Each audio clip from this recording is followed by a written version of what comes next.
Oke, kalau orang banyak bilang kan omongan istri atau kata istri kan ada dua prinsip ya. Hmm, Prinsip satu, istri selalu. benar. Tunggu dulu, bukan selalu ya. Prinsip pertama, istri itu benar. Oh gitu, oke. Ini Istri itu kata benar, orang. kata banyak orang. Kalau kedua, Prinsip kedua, kalau kalau istri istri itu salah, salah, tunggu aja sampai benar. atau balik ke prinsip satu gitu kan. Kalau di kata istri, kita punya prinsip ketiga nih. Benar atau salah, selalu harus ada musyawarah. Oke, iya kan? Rhymes ya. Iya, itu memang tujuannya. Bener nggak? Iya, itu karena kita sendiri pun juga belajar kapasitas ini, kapasitas musyawarah dalam keluarga. Benar atau salah, Hmm. selalu harus ada musyawarah. Nah, karena ini kita udah punya anak, kita ini bener-bener ngatur waktu banget buat bikin konten ini. Ini aja si kecil udah mulai kayak gitu-gitu. Dan itu nunjukin saking lamanya kita nggak bikin konten ini ya. Nah, makanya konten ini mau ngebahas tentang before and after punya anak. Hmm. Anak kita by the way udah hampir umur 2 tahun ini. Jadi makanya berarti sesuai ya, cocok sama nggak bikin konten Hmm. dalam 2 tahun ini. Karena kita emang yang ngurusi anak. Makanya kita mau ngangkat before and after punya Punya anak. anak. So yang sekarang before-nya dulu deh. Kalau Beforenya before apa punya nih? anak Hmm. itu apa sih? Kalau kamu ngerasa hal yang menyenangkan apa? 3 hal yang menyenangkan. Tapi Mhm. di sisi lain juga 3 hal yang merasa kurang before punya anak, sebelum punya anak. Before punya anak ya. Before punya anak, hal pertama yang ini yang menyenangkan dulu atau yang kurang dulu? Hmm, pengen yang mana dulu deh? Mungkin yang menyenangkan dulu ya. Nah, Before punya anak yang menyenangkan itu udah pasti lebih banyak free time-nya. Mau kemana-mana, mau mau ngapain aja itu bebas, nggak banyak yang mengganggu, bukan mengganggu juga sih, nggak banyak yang nggak banyak pertimbangannya, karena kan nggak ada orang yang dependen sama kita. Yang kedua, suara noise, yang nah pasti ini sebelum punya anak itu lebih tenang ya, nggak ada suara-suara kayak kedengeran nggak? sekarang ini. Kedengeran nggak Dia udah suaranya, mulai tangisan? nangis mencari-cari. Terus yang ketiga, before punya anak yang menyenangkan itu adalah em, lebih ringan, Udah, pikiran ya mungkin khususnya. pikiran dan literally fisik juga, karena kalau Ah, sebelum punya anak mau pergi-pergi itu bawaannya cuma sedikit. Setelah punya anak bawaannya kayak mau pindahan setiap kali mau pergi, bahkan cuma sesederhana ke mall ah. aja. Kayak ringan pikiran ini lagi bikin konten ini pikirannya kok udah kesana ini dengerin anak Iya, nangis. tapi by the way ini kedengeran nggak ya? Kita nggak tahu. Semoga Hmm, noise-nya nggak terlalu mengganggu. masuk ya. Semoga Ah, suaranya nggak terlalu bocor. iya. Ya mungkin agak sedikit mengganggu tapi kita juga belajar untuk kasih dia waktu tapi juga tetap taking care of him gitu kan ya. By the way ini masih kelihatan ya, jadi Masih dia aman. masih aman gitu. Kita Oke. bukannya neglecting dia juga. Oke, itu 3 hal yang menyenangkan. 3 hal yang Tiga kurang. hal yang kurang adalah Merasa kurang. kayaknya nggak ada. Hmm, yakin. Yakin. Kalau dari ekspektasi orang lain atau ekspektasi Oh keluarga. iya, itu dia. Yang pertama yang kurang itu adalah setiap kali ketemu keluarga atau acara keluarga selalu aja ada yang nanyain kapan punya anak, mana anaknya, Hmm. kapan kapan kapan ya, selalu ditanyain kayak gitu. Oke. Apalagi Ya waktu udah, kita cepet langsung kali ya.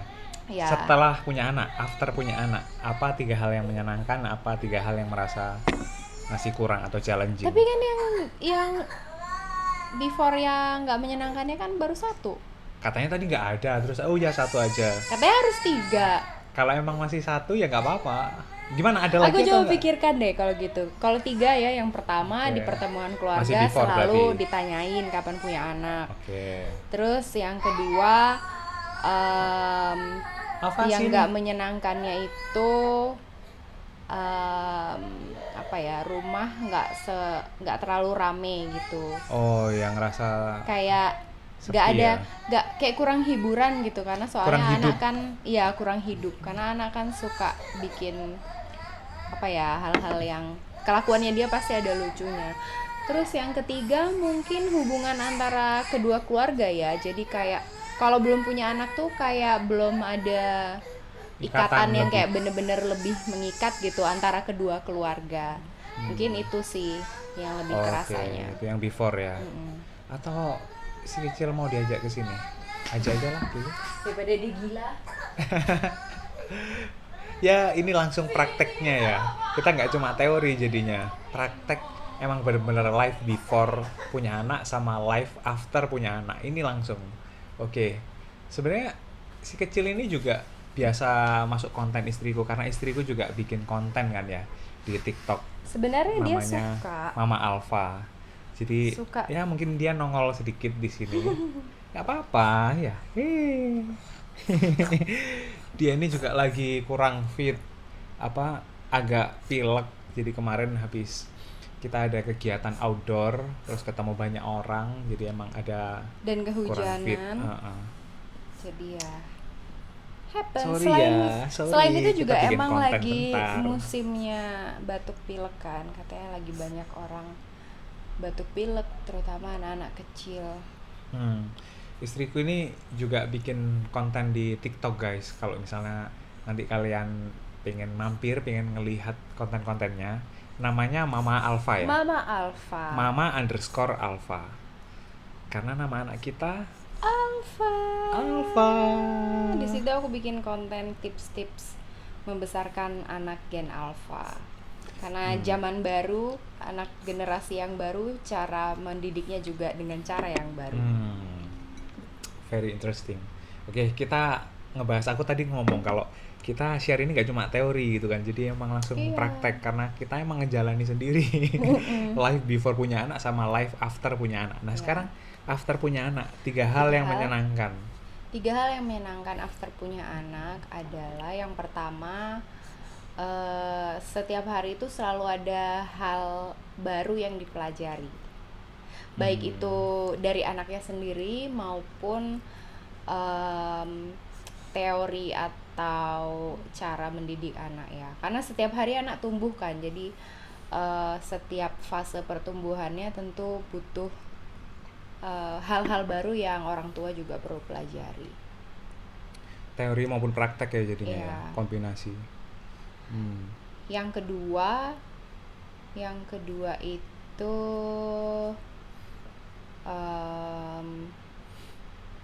selalu ada sesuatu yang bisa dibuat ketawa, mungkin. Diuyel-uyel.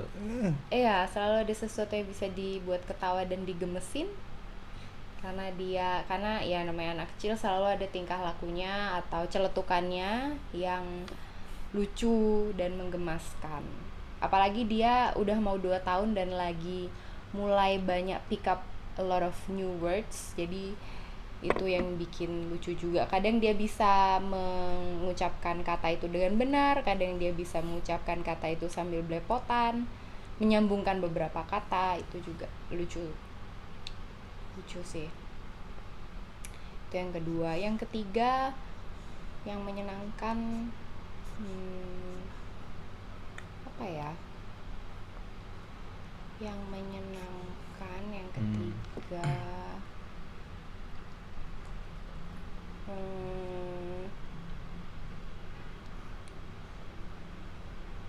hal-hal yang kita jadi tertarik sama kesukaan anak kita.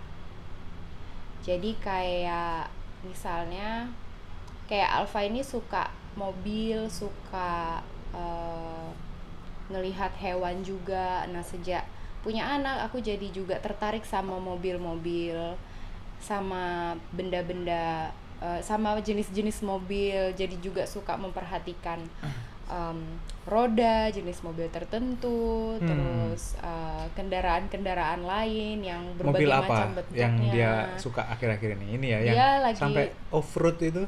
Iya, dia lagi suka mobil Jeep dan ngelihat keren mobil juga. off-road. Jadi Kalau Itu bilang juga chip, bikin aku boom tertarik. boom boom gitu ya.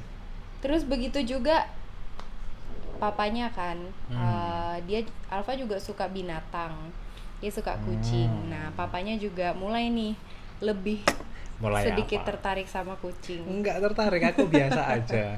Oh Jadi sorry biasa to aja. say para pencinta kucing, aku bukan pembenci kucing ataupun pencinta kucing. Aku orang yang biasa-biasa saja sama kucing. Ini Alfa sebenarnya make suka. sense karena experienceku dari kecil emang nggak punya pets. Di keluarga aku sendiri juga nggak punya pets. Jadi emang make sense sih karena kalau istriku kan emang dari kecil experience-nya punya dan melihara pets ya. Jadi emang ya itu uh, backgroundnya. Jadi sedangkan aku termasuk orang yang nggak terlalu pengen ribet sih karena apalagi kalau aku juga mobilitasku juga cukup tinggi kita ya, termasuk maksudnya dari kerjaan kita, dari aktivitas kita sehari-hari itu mobilitas kita itu tinggi gitu, nggak cuma di rumah doang. Itu yang ngebuat juga dengan adanya pet aku ngerasa lebih ribet gitu jadinya. Bahkan kita kemarin waktu pulang kampung kan, kampung istri di Pekanbaru, kita tinggalnya di Jakarta, kita tinggal 2 minggu kan, kita nyoba nih ada pets ikan ya. Mm-mm. Kita tinggal dua Ikan minggu kita udah kecil. berusaha banget bikin sistem yang simpel, kasih makan otomatis. Balik ternyata kasih makannya kebanyakan sampai ikannya pada mati kan, kasihan juga jadinya. Iya. Ya Padahal itu. Alfa suka banget ikan. Jadi Alfa suka banget tapi ikan. kita jadi belajar walaupun Oh, kita merasa bersalah banget sama ikannya, tapi akhirnya kita jadi belajar iya. gimana Oke, itu cara tadi 3 hal yang menyenangkan ya. ya. Terus setelah punya anak, life after punya anak, apa Ini tidak menyenangkan. tiga hal yang kurang atau kurang menyenangkan? Sebenarnya banyak sekali ya. Tapi Hmm. kita Iya, kita saring jujur jadi juga ya. 3 aja. Ya, aduh, yang paling kerasa. Yang pertama itu belajar sabar. Karena Berarti belajar sabar kurang pertumbuhan menyenangkan. bukan bukan kurang menyenangkan. Apa ya? Belajar sabar itu adalah struggle-nya. Iya, nggak mudah ya. Nggak mudah, iya. Bener. Karena apa ya, banyak hal lah yang membuat kita harus sabar sama anak. Terus yang kedua, komunikasi suami istri itu jadi kayak lebih berkurang karena butuh menyesuaikan, bukan berkurang, butuh menyesuaikan lagi karena ketika punya anak dia kayak selalu minta perhatian kita, jadi waktu untuk kita bener-bener ngobrol bareng itu jadi lebih berkurang, jadi itu harus menyesuaikan juga. Yang ketiga, ini sih capek physically maupun mentally, itu yang kurang menyenangkan. Jadi emang bener sih kata banyak orang ya, sebelum kita punya anak banyak juga pasangan-pasangan lain yang bilang kayak kalau udah punya anak tuh nanti beda, nanti capek, pokoknya ada banyak adjustment yang harus kalian lakukan. Itu 3 hal.